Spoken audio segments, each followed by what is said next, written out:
Todd Dunn here in January 2022. This is my second video on buying a wooden boat. And in the first video in this series, I talked a little bit about some of the various construction techniques for wooden boat hulls. And today what I'd like to do is continue on the theme that understanding how a wooden boat is built is an important part of making the buying decision.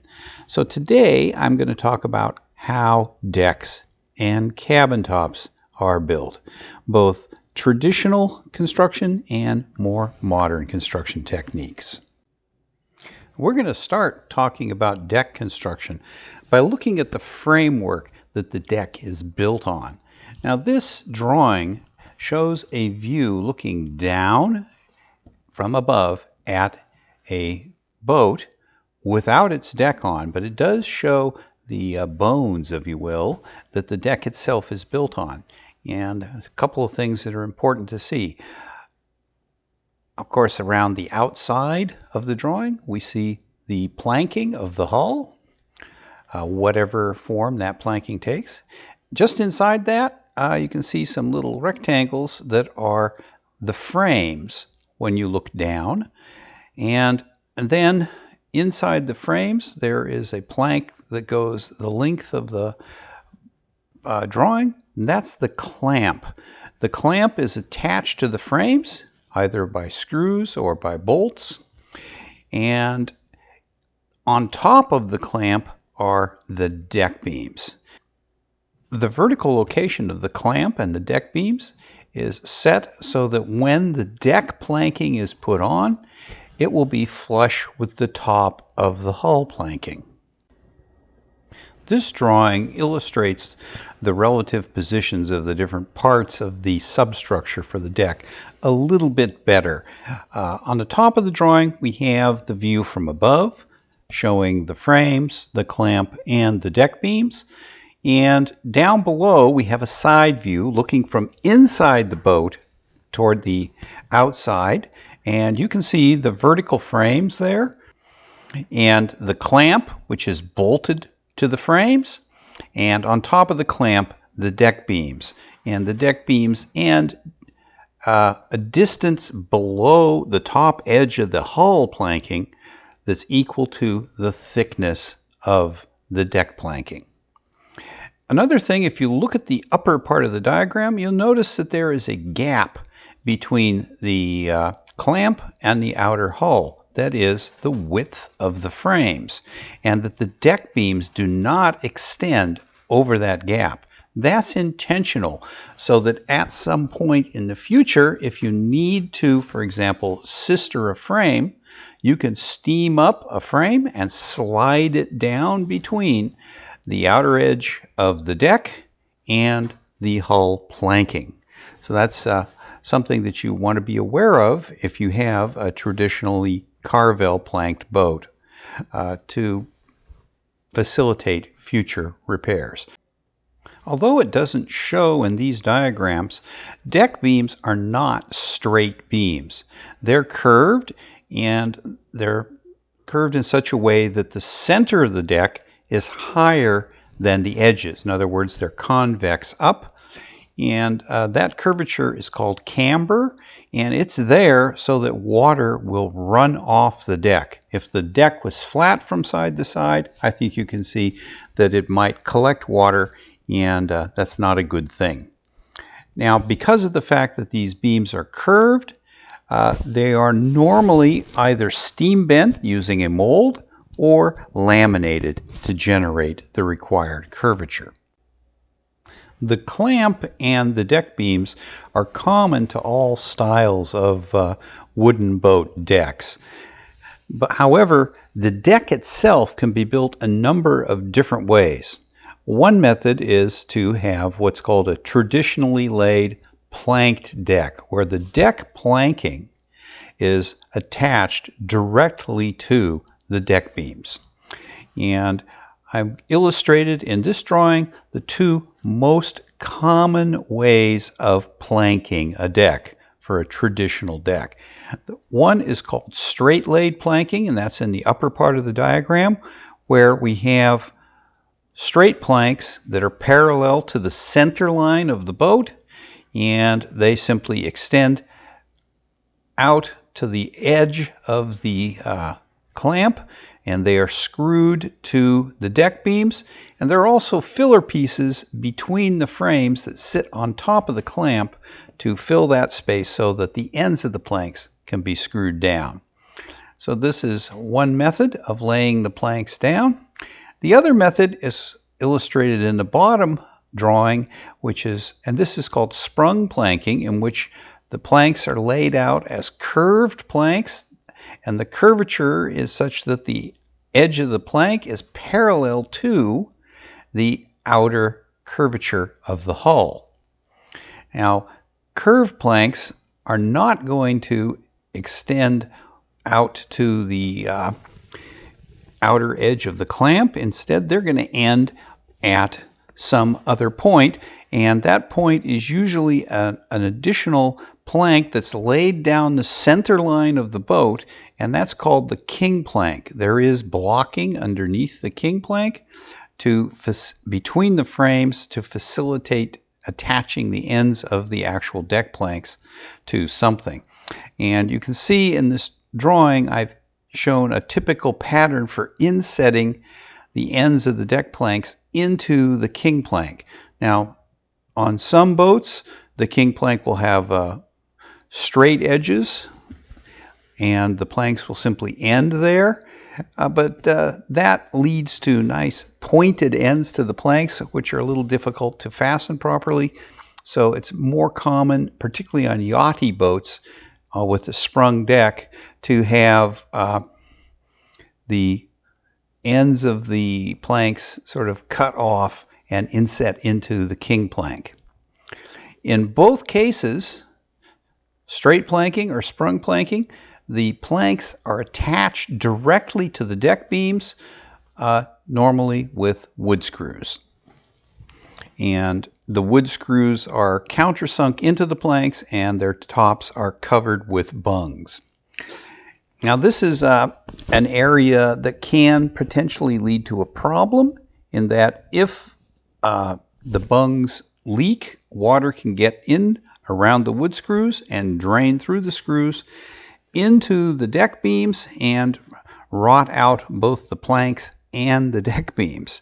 And if you envision a deck with literally hundreds of screws holding it down, each screw is a potential leak point.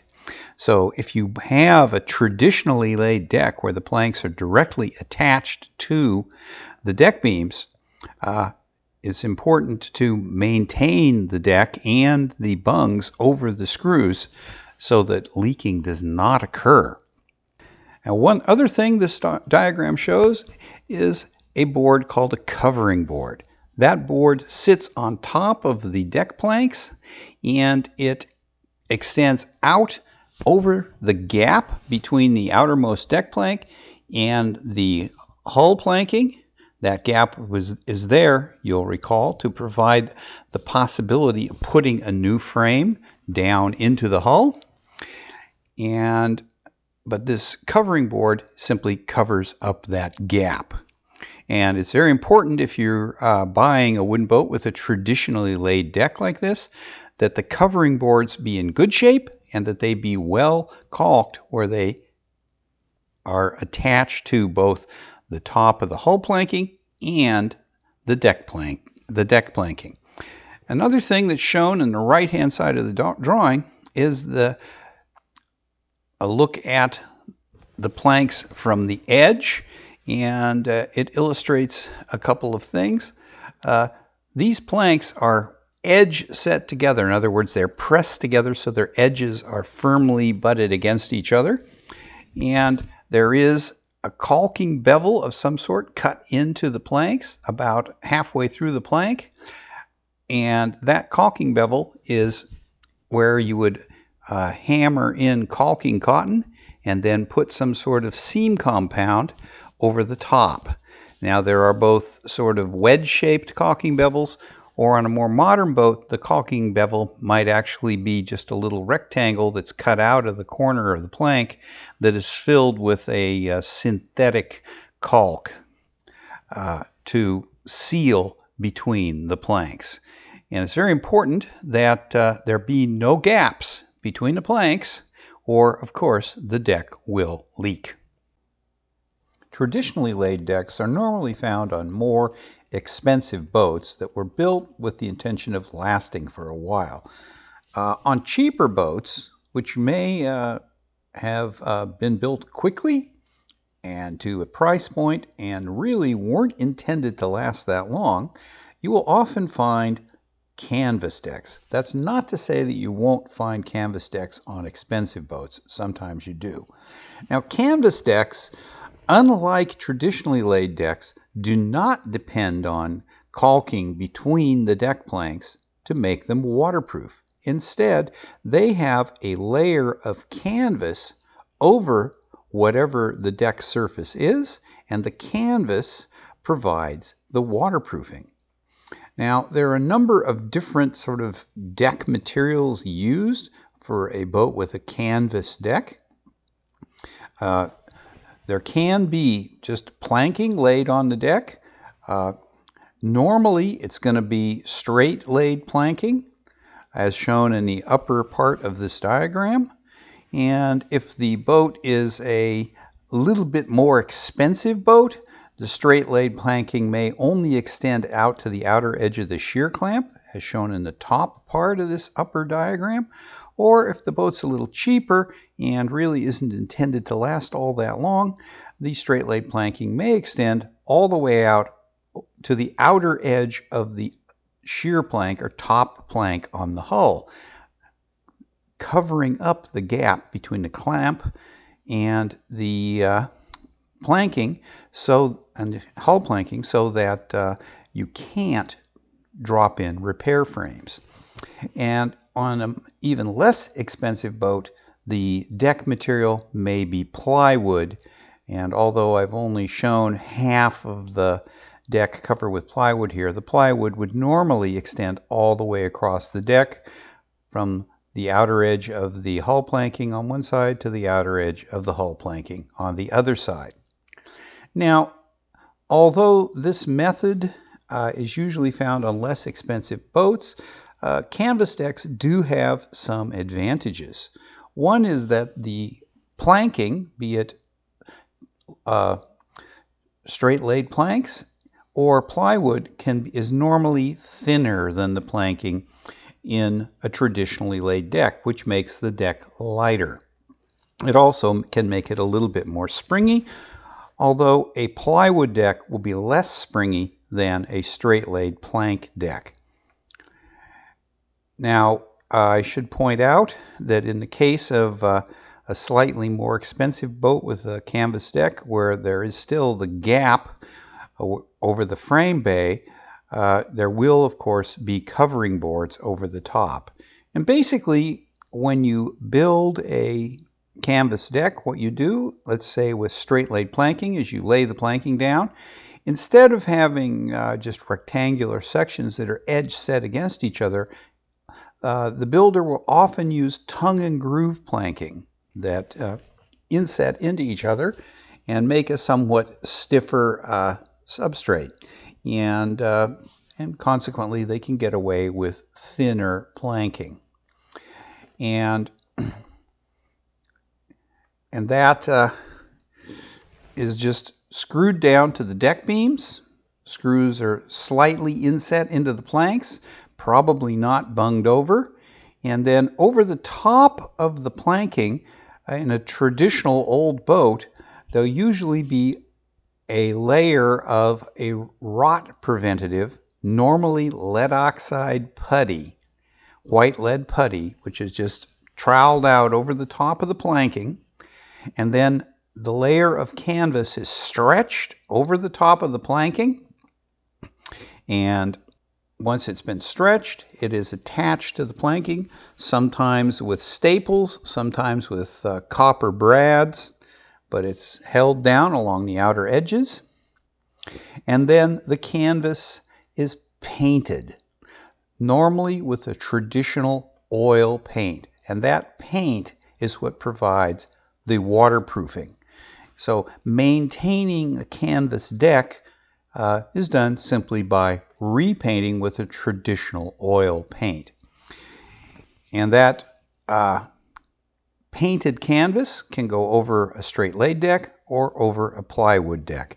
And as I said, the canvas itself with paint provides the waterproof seal. So there is no need for the planks themselves in a straight laid planking deck or the plywood seams to be waterproof. The deck usually will hold up very well until perhaps water does start to get into the canvas, in which case the canvas can rot and fail in that way, or sometimes a canvas deck may be painted over with a paint that is too brittle. Like in some people with a traditional canvas deck nowadays may use a urethane type paint, and urethane paints are very hard and brittle, and they will crack, and when they crack it will tend to crack right through the canvas and create a leak. So canvas decks, as I said, have some advantages. They can be substantially lighter than a laid deck, and as long as the canvas is in good shape, they won't leak. So you don't have anywhere near as many potential leak points as you do with a traditionally laid deck, but it is perhaps not as pretty. Also, the canvas acts as a sort of non-skid surface on itself, because although the canvas is painted, the paint is not thick enough to completely fill the weave of the canvas and make it smooth. So the texture of the canvas is still there, although covered with paint, which makes for a nice non-skid deck surface. But as I said, canvas decks are usually not found on high-end yachts. They're usually on workboats and boats that perhaps were built with the intention of lasting 10 or 20 years and basically being discarded. Now let's take a look at some of the pros and cons of traditionally laid decks versus canvas decks. Start out with traditionally laid decks. On the plus side, they're very pretty and they give a boat that really yachty look. They have excellent non-skid characteristics if the wood is left bare. I have seen boats where the owners have varnished a traditionally laid deck, and that makes it into a sort of skating rink. Traditionally laid decks, because the planking is usually quite thick, are stiff and strong. They're not springy, and they normally indicate an overall better build quality for the boat as a whole. On the con side, they do require continuous maintenance. The wood needs to be kept moist so that it doesn't dry out and shrink. That means, particularly if you're in salt water, that sort of part of your daily routine should be wetting the deck down with salt water every day. Repair is very labor intensive and expensive because of labor costs and also materials costs, because if you have a plank that needs to be replaced in a traditionally laid deck, you have to match the wood that was there, and depending on what that wood is, it may be difficult to find and it may be very expensive. And finally, there are many potential leak points. Every screw is a potential leak point. The full length of every seam between adjacent planks is a potential leak area. So if you don't stay on top of the maintenance, a traditionally laid deck will leak, and it can be a huge amount of work to get it to stop leaking. It also can be difficult to find exactly where a leak is. And finally, because of the heavier planking material used, traditionally laid decks are relatively heavy in a comparatively high point of the boat, and weight up high is not good. What about canvas decks? On the pro side, easy maintenance. Most of the time with a canvas deck, if the deck is starting to look a little bit worn, a coat of paint will bring it right back. So that's easy and cheap. It can be very inexpensive to completely replace a canvas deck. You just strip the old canvas on, stretch a new piece on, and put a coat of paint on it and new trim around the edges, and you're done. Canvas decks provide very good non-skid unless you overpaint them, at which point they can get a little slick. And leaks are usually pretty easy to find because they simply represent places where the canvas has cracked or perhaps worn through. On the negative side, the con side, canvas decks usually are indicative of a lower overall build quality. They're usually found on cheaper boats. They're not anywhere near as pretty as a traditionally laid deck because they're just a relatively smooth deck that's painted. And repair usually involves complete canvas replacement. Now, the build quality aspect is something that you need to be aware of, but bear in mind, not all boats with canvas decks were built cheaply, and not all boats with traditionally laid decks were built to a high standard. So you're going to have, but it does give you a pointer for something to look at when you're looking at the rest of the boat. In contrast to everything I've just said, modern wooden boats are quite different beasts when it comes to their decks. Unless the boat was intentionally built as a very, very traditional build, modern wooden boats, however, can be very, very different. Unless the boat was intentionally built as a traditional build, a modern wooden boat is often cold molded and will tend to have multi-layered decks. The first layer is often something like straight-laid tongue-and-groove planking that's bottom painted to make up the overhead inside the boat, or maybe even some other material. And then there's a layer or two or three of plywood glued to the first layer with epoxy, usually with no screws at all. It's just glued down. And then there will be a layer of fiberglass fabric set in epoxy. This may be one layer of fiberglass, or it may be multiple layers of fiberglass on a bigger boat. And then finally, on an expensive build, you will find what looks like a traditionally laid deck, but it's usually made up off the boat, and it's very thin strips of wood that are held together by modern caulking compounds, and the deck is laid down as a single piece over the fiberglass layer, and it's usually epoxied down. No screws involved, and so you end up with a composite deck that has zero penetrations through the deck, no screws holding it down, except in the first layer, which would be screwed to the deck beams. And these decks normally extend all the way to the outside of the hull, so that if you find covering boards, they are decorative only, because someone was trying to have a traditional look. Okay, that pretty much covers what I wanted to say about wooden boat decks.